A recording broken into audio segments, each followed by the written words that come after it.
Welcome to the Deep Dive.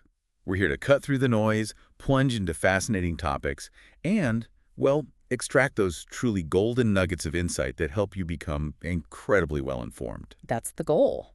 And today, we're kicking things off with a story that perfectly illustrates why this deep dive matters. Oh, yeah.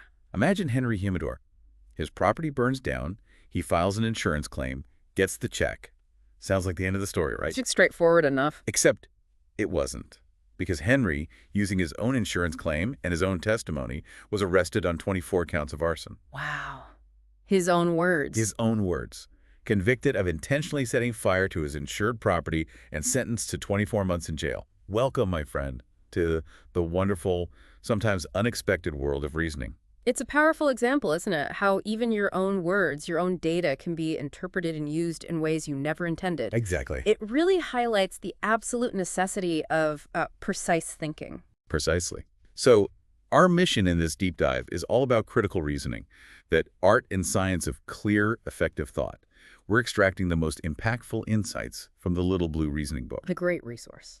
Our goal is to give you a shortcut to being well-informed, helping you evaluate information, pinpoint problems, and, confidently arrive at reliable conclusions. And this isn't some new concept, is it? If we look back, way back, maybe 2,500 years ago. Socrates. Exactly. Socrates really laid the groundwork for critical reasoning with his Socratic method. He used this relentless series of probing questions, constantly critiquing answers. To get to the core of things. Yeah, to unearth core issues, reveal strengths and weaknesses, expose contradictory beliefs. He even humorously observed that those in authority aren't always paragons of sound judgment. Still true today, maybe. He suggested they can be just as prone to muddled, whimsical, or, irrational thinking as anyone else. A timeless observation, I'd say. So to guide us through this, the book is structured into 5 core sections. Makes it manageable. Right. We'll begin by exploring perception and mindset, then leap into creative thinking. Okay. Then onto decision-making, follow that with analyzing arguments, and finally, we'll get into the intricate world of mastering logic. Sounds like a solid path. All right, let's start where the book does. Perception and mindset. Framing your reality. It opens by reminding us that, well, we live in a world of imperfect information and abilities. Absolutely. And subjectivity is a fundamental ingredient. No two individuals, for example, truly see the world from the exact same vantage point. That's where it gets interesting, right? One of the first crucial points the book makes is about selective perception. That tendency we all have. Our inherent tendency to see the world as we'd like it to be, rather than how it objectively is. Yeah, it's almost automatic. The book argues that a sound thinker actively works to suspend judgment. Suspend judgment. And ensures they aren't unduly swayed by stereotypes or, preconceived notions. It's about consciously fighting that powerful inclination to only absorb information that confirms what you already believe. Which naturally leads us to the idea of the 4 basic mindsets the book outlines. These archetypes: analysts, idealists, realists, and synthesists. Right, contrasted based on their levels of practicality and emotional attachment. I found this particularly helpful for understanding not just my own default settings, but how others might approach problems differently. And the book gives a great real-world example of how these mindsets play out, especially when people work together. Like the movie example. Exactly. Consider why it's so incredibly difficult for one person to be a successful movie actor, director, and producer all at the same time. Right, it's not just time. It's not just about the time commitment, it's about the fundamental clashes in required skills and personalities. An actor needs to be dynamic, spontaneous, living in the moment. Very different from a director. Totally. A director requires a systematic yet highly creative approach. And a producer, they need to be persuasive, commercially astute, administratively rigorous. 3 very different hats. Each role demands a profoundly different core mindset, which highlights why collaboration across these distinct perspectives is so critical. It makes perfect sense when you lay it out like that. And we often fall into the trap of applying broad stereotypes to professions. Yeah, right? absolutely. That's precisely the kind of lazy thinking critical reasoning helps us dismantle. Like the accountant example in the book. Yeah, the common perceived strengths. Technically sound, quantitatively gifted, diligent, but then the perceived weaknesses. Maybe not dynamic, perhaps not a natural leader, prone to missing the big picture. But those are just generalizations. Exactly. And while they might hold some general truth sometimes, they certainly shouldn't dictate our perception of an individual's unique mindset or capabilities. It's about looking beyond the label. Okay, so if our mindset shapes our reality, how do we break free and think beyond our usual boundaries? That's where the book takes us next, into creative thinking, beyond traditional boundaries. Backdoor thinking, as the book calls it. That's a perfect way to put it. Creative thinking, as the book emphasizes, is inherently non-traditional, non-linear. Truly out of the box. It's about finding those less obvious, often roundabout paths to solutions. Like those frustratingly simple puzzles that make you groan when you finally see the solution. The book uses classics like the 9 dots game. Oh, I know that one. Connect all 9 dots with 4 straight lines without lifting your pen. That's the one. And the moneylender and pebbles story. They drive home how our programmed responses often build self-imposed barriers. You don't even see the solution because it's outside the lines you've drawn for yourself. Exactly. In the moneylender story, the girl doesn't just pick from the 2 pebbles, she drops one, fundamentally changing the problem's parameters. He changed the game. Exposed the trick. It's not about finding the answer within the box, but about rethinking the box itself. Which brings us to a fundamental distinction in creative problem solving. Divergent versus convergent thinking. Right, so convergent thinking is about focusing the mind, like zooming in with a camera lens. Exactly. You're narrowing a problem down to a single, often correct solution. This is typically what's rewarded in traditional Western education. Makes sense? Got the right answer. But divergent thinking does the opposite. It opens the mind, like broadening a camera's field of view or using a telescope. Seeing more possibilities. Yeah, exploring new ideas, generating a multitude of alternatives. And the key insight here is that you need both for truly effective problem solving. Not just one or the other. You need divergence to generate that creative pool of options, and then convergence to thoughtfully winnow them down and select the best path forward. The real skill is knowing when to shift between the 2 modes. And this aligns pretty well with the concept of left brain versus right brain thinking, doesn't it? It does. The left brain is traditionally linked to analysis, logic, numbers, that focused spotlight thinking. The convergent side. Right. Whereas the right brain is seen as more artistic, innovative, holistic, and diffuse, more like floodlight thinking, seeing the whole landscape, the divergent side. So if we have these 2 distinct modes, how does the book suggest we actually integrate them effectively to boost our overall cognitive ability? It highlights mind maps as a remarkably powerful tool. Ah, mind maps. I've seen those. They work precisely because they leverage both sides of the brain. They use an organic structure, radiating branches, illustrations, color. Much more visual than a list. Exactly. This natural, non-linear approach significantly increases retention and comprehension, making it much easier to visualize and internalize the big picture. Okay, so we want to be creative, use both sides of our brain.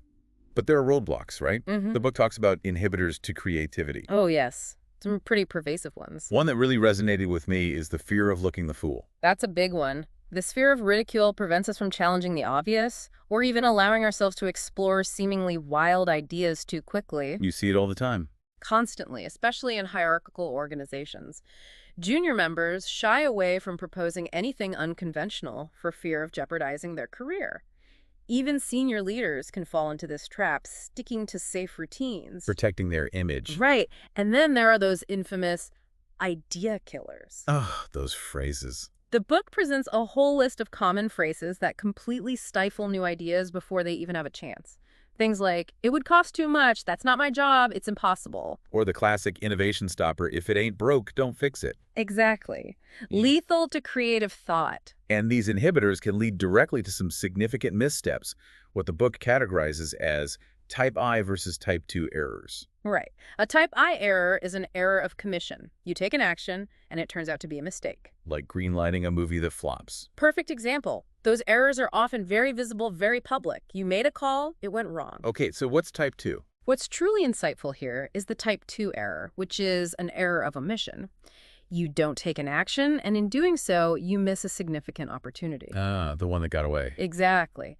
Think of an executive passing on a script that then becomes a blockbuster for another studio. These errors are often far harder to recognize or track because the non-action is inherently invisible. You don't see what you missed. Precisely. They underscore a pervasive organizational bias. We often punish visible failures, type 1, while inadvertently rewarding the invisibility of missed opportunities, type 2. True innovation, therefore, demands a culture that actively seeks out and learns from those unseen might-have-beens. And the source material is full of powerful historical examples of these type 2 errors. Fred Astaire. Famously rejected by MGM, can't act, can't sing, can dance a little, allegedly. Or the Beatles, turned down by Decca Recording Co. We don't like their sound and guitar music is on the way out. Ouch! Imagine being that executive. And perhaps the most famous in recent memory, J.K. Rowling's Harry Potter series, initially rejected by over a dozen publishers. It's incredible. These aren't just curiosities. They show how easily game-changing ideas can be overlooked if you're not open to seeing beyond the immediate, or if you're too afraid of making a type I error. Which highlights another critical step in effective problem solving. Yeah. Redefining problems and goals. Yes. Before you jump to a solution, you have to challenge your initial assumptions and ask, is the perceived problem really the problem we need to solve? That's a profound shift in perspective. The book suggests using a business brainstorming questionnaire with that question. What business are we really in? Like the newspaper example. Exactly. A newspaper business redefining itself as an information business. That simple reframe immediately conjures up a universe of new possibilities and market opportunities far beyond just printing paper. It's about expanding the frame, seeing the bigger picture. And it's not enough to simply define the problem more broadly, right? No, the book really stresses the importance of explicitly defining a minimum of 2 or 3 alternative goals for any problem situation. Not just jumping straight to strategies. Exactly. Don't leap to potential strategies immediately. Broaden your thinking first. Ensure you explore multiple desired outcomes before committing to a single path. Okay, so you've got your creative idea, you've redefined the problem, you've thought divergently and convergently, but then you have to sell it. The hard part sometimes. The book offers crucial advice on selling creative ideas, emphasizing that most people are moved more by conviction and commitment than by pure logic. This is a vital insight. It means even the most brilliant idea needs compelling advocacy. The logic isn't always enough. So how do you do that? The book wisely advises treating everyone as an ally, actively seeking feedback, asking for input from those who will be most affected by your idea. Build buy-in. Makes sense. It also notes that good ideas are frequently defeated by irrelevant issues in the process. Office politics, budget cycles, whatever. Been there? And that compromise, while sometimes painful, is an inevitable reality in getting ideas adopted. You might not get everything you want. That's a tough but important truth. You have to be ready to negotiate. Okay, let's pivot now to decision-making. Structured choices and insights. Getting organized. Yeah. The book introduces us to some elegant tools like trees for imposing order and hierarchy on information, and boxes for effectively summarizing data. What's particularly powerful here are matrices, which the book affectionately calls boxes of joy. Boxes of joy. I like that. Why? They are incredibly efficient because they encapsulate a great deal of information. They summarize data across 2 variables into 4 distinct outcomes, really clearly. Like the simple toy production example, blue or green, large or small. Exactly. A matrix instantly shows you how many fall into each of those 4 combinations. Large blue, large green, small green. Simple. But there's a catch, right? Yes, a crucial caveat. For matrices to work cleanly, the data must be mutually exclusive and collectively exhaustive. Meaning no overlap between the categories and all possibilities are accounted for. Everything fits neatly into one box. Got it. And this applies to business, too. Absolutely. The Lost Little Matrix, from Exhibit 3.2 in the book, vividly illustrates how a company's profitability based on both margin and volume often forces a strategic trade-off in a competitive market. So lots little. Category 1, lots quantity, represents selling large quantities at high margins, the dream scenario, right? Like early Apple or Microsoft. The sweet spot. But as the book points out, market forces and competitors often push companies into categories 2 or 3, where they have to choose between a high volume, a low margin, or low volume, high margin. It forces a clear-eyed look at competitive positioning. Makes you really think about your strategy. Then there's the effective information chart, Exhibit 3.3. This breaks down information into 4 crucial dimensions. Efficiency, which includes accessible and summarized. Easy to get, easy to digest. Right. and effectiveness, which covers relevant and customized. Meaning it actually matters to me. Precisely. The profound takeaway here is that information must possess all four elements to be truly transparent, Transcript. meaning readily usable, easily recallable, and genuinely actionable by the user. If information is just accessible and summarized but lacks relevance or customization, it's unlikely to be adopted or internalized effectively. It just becomes more noise. So just having the data isn't enough. Okay. And for visualizing logical relationships and potential outcomes, the book introduces decision event trees. Yeah, these are incredibly user-friendly flowcharts. They help simplify what might initially seem like overwhelmingly complex concepts. Like legal stuff. For instance, the book uses them to illustrate legal offenses, breaking them down into civil wrongs versus crimes, simple branches. Okay. Or think about a simple coin toss. Hmm. A tree can quickly map out all 8 possible outcomes of 3 tosses. Heads, heads, heads, heads, heads, tails, and so on. Visualizes the possibilities. Exactly. Or even a restaurant set menu. If you have choices for appetizer, main course, dessert, and drinks, a decision tree can quickly show you that there are 24 total meal combinations. Helps you grasp the scope. That's a great way to map out choices. But what about those qualitative decisions, especially when money isn't the main factor, like hiring or career choices? Ah, good question. The book provides a powerful tool, weighted ranking and utility analysis. Weighted ranking. Dairyure. How does this help? It allows you to bring a kind of objectivity to inherently subjective decisions. Using the example of a college student weighing career paths, travel writer, diplomatic service, business sales rep. Things that are hard to compare directly. Right. You assign utility values, giving, say, 100 to the most desirable non-monetary outcome, like adventure for the travel writer. Then you multiply these by probabilities or weights, how likely you are to succeed or how important each factor is to you. To get an expected value. Exactly. It helps you quantitatively compare options based on your personal priorities and likelihoods, making your subjective desires more concrete and comparable. That's clever. This leads us to a fundamental economic principle that so many of us struggle with: sunk costs. Oh, the sunk cost fallacy. It traps so many people. The book explains that past costs, sunk costs, have no bearing on future decision-making. Only future costs and benefits truly matter. This is such a liberating concept, yet we often let sunk costs shackle our future choices. The book illustrates this with the dilemma of a non-refundable paid plane ticket versus a suddenly crucial career meeting. You already paid for the ticket. Right, but that cost is sunk. It's gone regardless.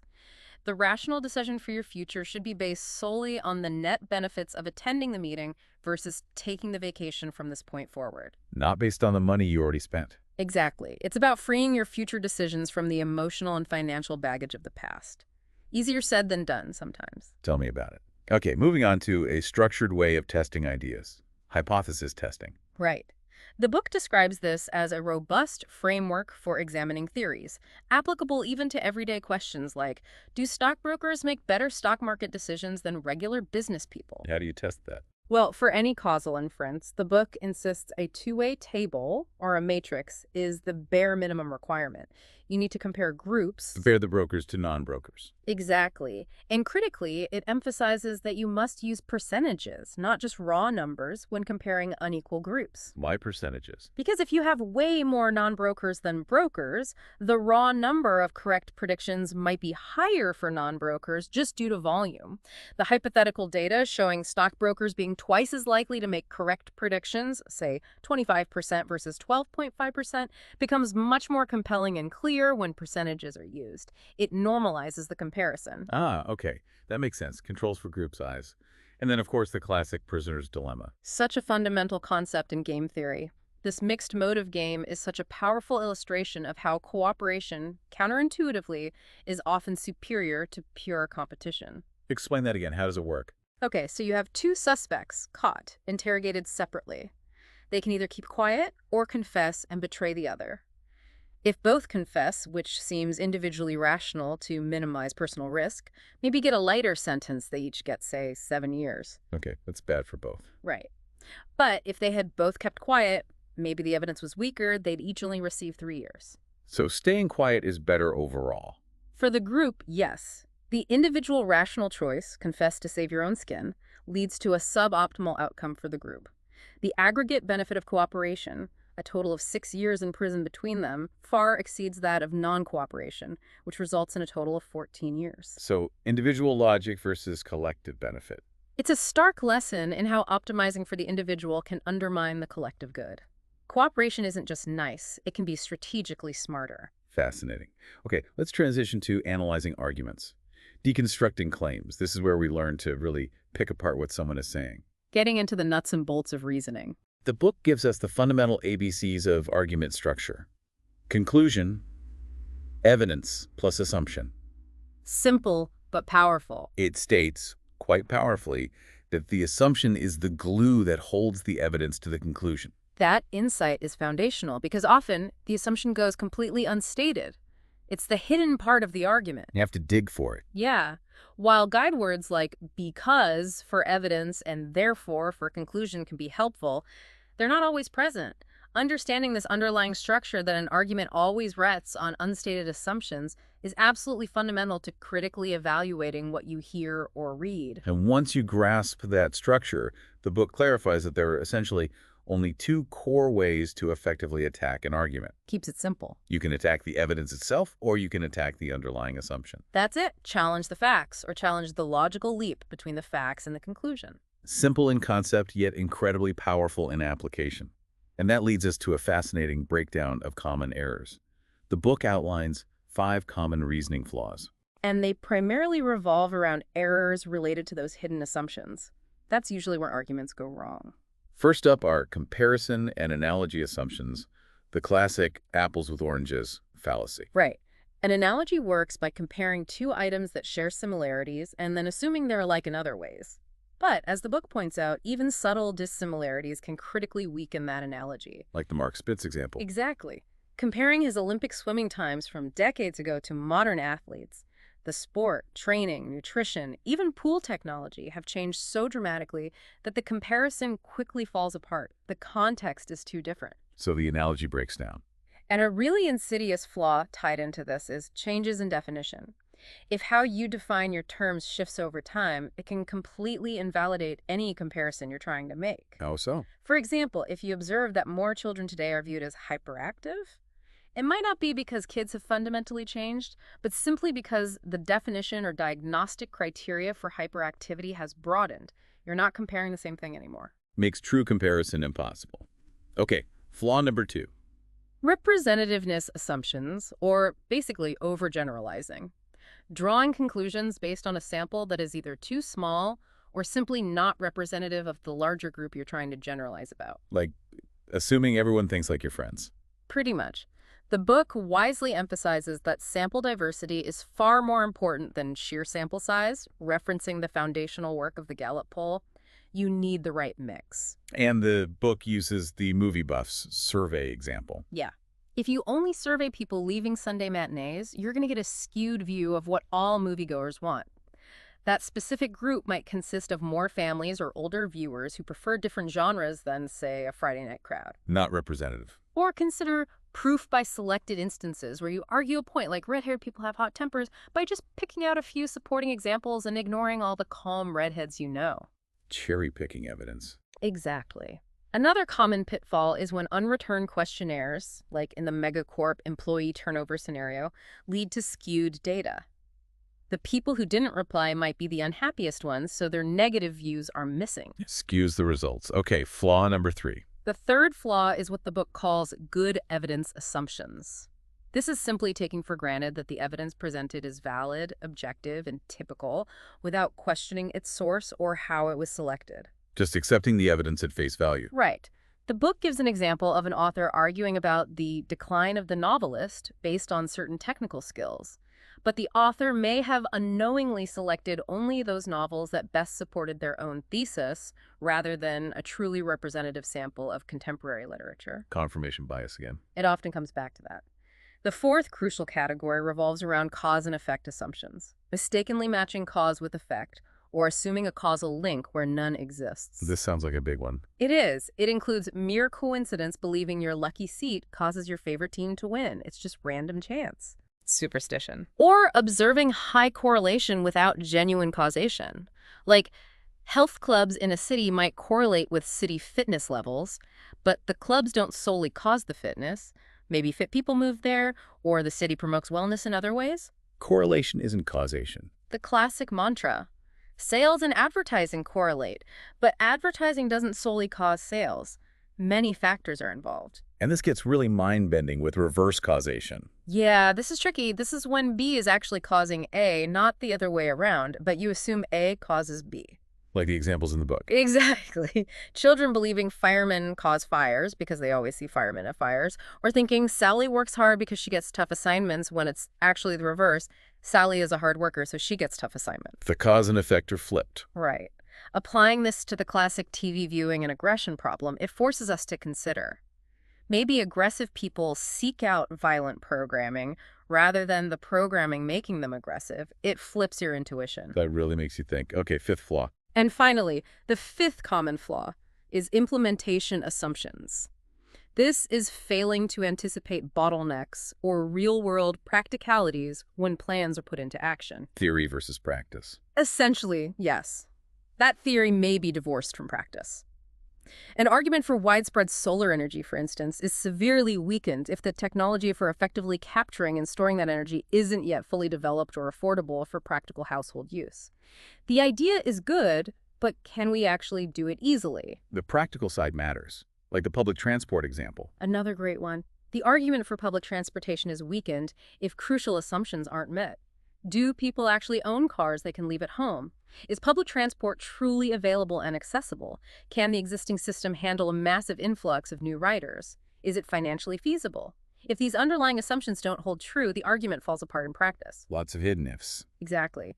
This insight then leads to a critical reminder. Can does not equal will. Just because you can doesn't mean you will. Right. The ability to do something doesn't imply it will be done.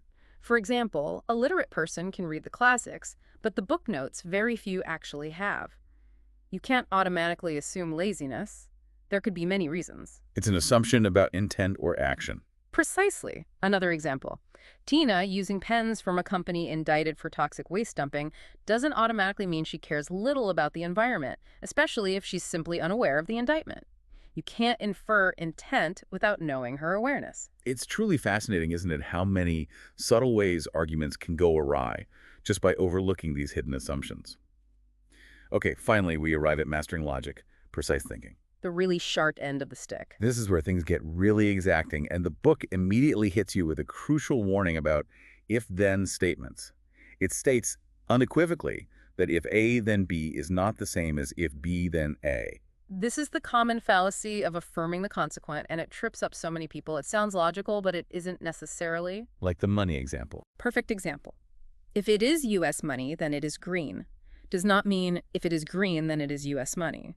There are countless green things, grass, leaves, foreign currency, that are not U.S. money. Makes sense. And the chemist problem vividly illustrates this. If someone is a chemist, he or she is a scientist.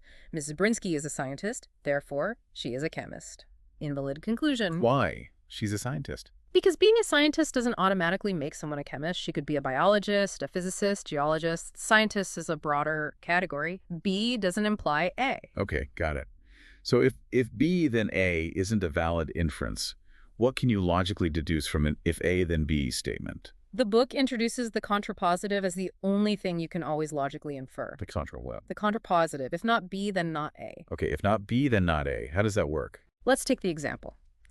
If script writing is to remain a significant art form, A, its practitioners must continue to craft intricate plots. B. The only guaranteed logical inference, the contrapositive, is if a script does not have an intricate plot, not B, it will probably not be a significant art form, not A. Ah, okay. Yeah. If the necessary condition B isn't met, the outcome A can't happen. Exactly. This is incredibly powerful for evaluating the true implications of statements. It's the logically equivalent statement. And watch out for another common pitfall, the fallacy of denying the antecedent. Right. The book clarifies that if A, then B does not mean if not A, then not B. So if the first part isn't true, you can't assume the second part isn't true either. Correct. The campus pub example perfectly illustrates this invalid reasoning.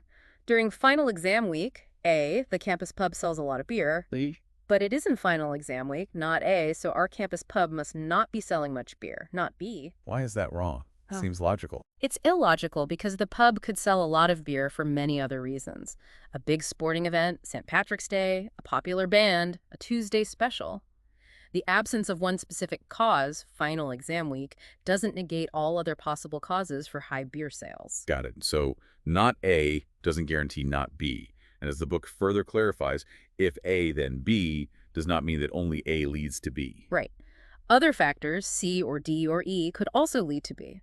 A is just one possible trigger. This leads us naturally to distinguishing between necessary versus sufficient conditions. Okay, necessary versus sufficient. A condition is necessary if A is required for B. You absolutely need it. For instance, a hamster needs water, A, to live, B, no water, no hamster life. Necessary. Got it. Sufficient. A condition is sufficient if A is enough all by itself to guarantee B. Winning the lottery jackpot, A sufficient to make you rich, B. If A happens, B is guaranteed. Okay, but things can be one without being the other. Absolutely. Passing legislation to stop global warming might be necessary. You probably need laws, but it's rarely sufficient on its own. You also need enforcement, compliance, technological shifts, international cooperation. Many other factors are needed too. The law alone isn't enough. So, necessary but not sufficient. That's a key distinction. Then we have those subtle but profoundly important distinctions between every A is a B, vis S, only as are Bs. Yeah, the book highlights how common language can be misleading here. These sound similar but mean different things logically. Like the cat example. Exactly. Every cat is a mammal. Every A is a B. Correctly translates to only mammals are cats. Only B are A, meaning A is a subset of B. It does not mean only cats are mammals, only A or B, which would imply mammals are only cats, which is obviously false. That subtle wording, every versus only, completely changes the logical structure. It can totally derail your logic if you're not careful. And finally, the book tackles the ambiguities in ordinary speech with no, some, most, all statements. How we use words like some or most. Exactly. It explains that some statements often imply reciprocality. Some doctors are rich people logically means some rich people must be doctors. If the groups overlap, the overlap works both ways. Okay, some is reciprocal. However, most statements do not necessarily imply reciprocality. For example, most doctors are rich does not mean most rich people are doctors. There could be far more rich people who aren't doctors. Because the group sizes might be very different. Precisely. These distinctions are crucial for building that precise mental framework needed for complex logical deductions, just as the book shows in problems like medical hierarchy or Valley High School. It's about being incredibly meticulous with your language and your inferences. Wow. Well, what an incredible journey we've had today through the principles of critical reasoning.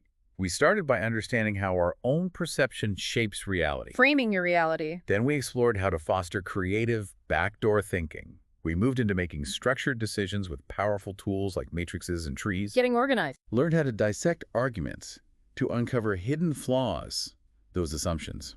The glue holding it together, or failing to. And finally, we tackled the precise, sometimes tricky, art of formal logic. The true power of this deep dive isn't just in knowing these concepts, though, is it? It's in their practical application. Absolutely. These tools empower you to evaluate information far more effectively, identify weaknesses in arguments your own and others, and make better, more reliable choices. Especially in a world that often feels overwhelmingly saturated with information, misinformation, spin. It's about taking control of your own understanding, really. Yeah, being a more discerning thinker. So, as you navigate your day, keep these insights at the forefront. Ask yourself, what hidden assumptions might be influencing my next big decision? Or what idea killer could I consciously challenge today, maybe in a meeting or even just in my own head? Exactly. Could challenging it open the door to something truly innovative? Keep asking those critical questions and keep pushing your own thinking. You'll definitely be surprised at what clarity you can uncover.